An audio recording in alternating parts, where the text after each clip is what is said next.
घोसी की बात कर ले तो मुस्लिम बाहुल्य क्षेत्र है, इसमें बीजेपी क्या रणनीति बना रही है इस सीट को जीतने के लिए? सबका साथ, सबका विकास, सबका विश्वास, सबका प्रयास, यही माननीय मोदी जी का मंत्र है और यही हमारा तंत्र है।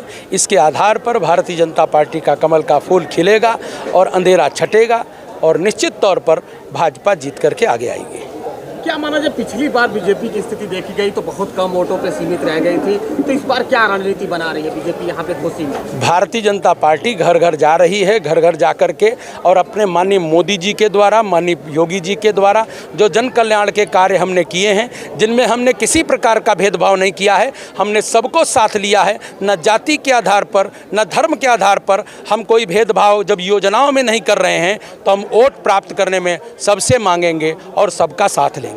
मुस्लिम वोटरों को साधने के लिए क्या रणनीति बना रही है बीजेपी? मुस्लिम वोटरों को साधने की जरूरत ही नहीं, हमारे पास तो अंसारी जी भी हैं, हमारे पास तो फिरोज भाई भी हैं, सारे भारतीय जनता पार्टी के साथ आकर के और भारतीय जनता पार्टी के नेतृत्व के प्रति आस्था और विश्वास जताते हुए मिल करके आगे चलने जा रहे हैं। बीजेपी की सरकार की बात कर लें तो केंद्र में भी हैं और राज्य में भी हैं। ये रेलवे फाटक इतना छोटा सा मामला था, 20,000 से अधिक जनता रेलवे के फाटक के इधर रहती है, फिर उस मुद्दे को इग्नोर क्यों किया गया कि आने जाने के लिए आज लोग दिक्कत कर रहे हैं? इग्नोर नहीं किया जाता है। निश्चित तौर पर जब विकास की प्रक्रिया बढ़ती है और जब छोटी लाइन से बड़ी लाइन हो रही है, प्रक्रिया बढ़ रही है, तो उसमें विभिन्न प्रकार की बातें अधिकारीगण, शासन प्रशासन में बैठे हुए लोग विचार करते होंगे, उनके ध्यान में नहीं आया होगा इस विषय को। यहाँ के शासन को, यहाँ के प्रशासन को इस बारे में रेलवे प्रशासन को बताना चाहिए था कि यहाँ पर कितनी आबादी रहती है और कितने सारे लोगों को कठिनाई होगी। यदि इस प्रकार का यहाँ के शासन प्रशासन से रेलवे प्रशासन को बताया गया होता तो मुझे लगता है इसका समाधान निकला होता। अब निश्चित तौर पर जब यह विषय राजनीतिक कार्यकर्ता नेताओं के पास आया है तो हमारी सरकार है, हम निश्चित तौर पर रेल मंत्री तक इस विषय को ले जाएंगे और समाधान। रोड बेचने के लिए रेलवे क्रॉसिंग तक कहाँ बेचवा रहे हैं आप? जनता की परेशानी है, बहुत तगड़ी परेशानी है। अरे अभी नेताजी जाके बोल के गए तो उससे क्या होता है? नहीं बनवाएंगे? कोई तो बनवाएंगे, कभी बनवाएंगे। अच्छा अच्छा। पूरी जनता जो मर जाएगी बड़े गाँव के।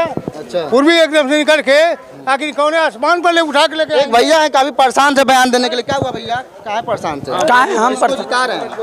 हम परेशान तो हैं। नहीं, आपको देख रहे कैमरा में बार बार आगे पीछे हो रहे, किसको जिता रहा है? हम तो मुन्ना गुप्ता को जिताएंगे। मुन्ना गुप्ता को? जी। विकास कैसे होगा? विकास ऐसे ही होगा जब अपने आदमी को जिताएंगे तभी। सफर कैसा रहा? 5 सफर बहुत अच्छा रहा। अच्छा रहा जी। जब 5 साल का सफर अच्छा तो चेयरमैन क्यों बदल रहे आप? क्यों?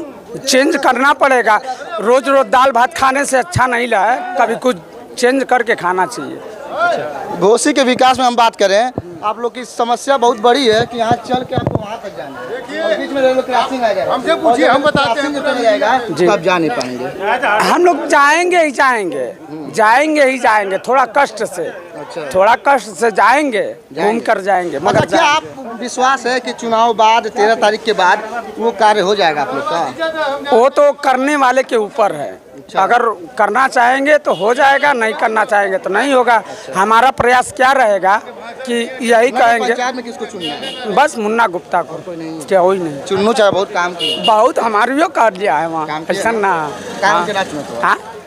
हर साल एक ही आदमी रहे तो अच्छा ना लगे। वो काहे विधायकी लड़ना, वो विधायकी काहे लड़ना। अरे उनका मन रहा घोसी का विकास करेगा और ए तरह तक कहीं ना विकास बड़ा विकास क्या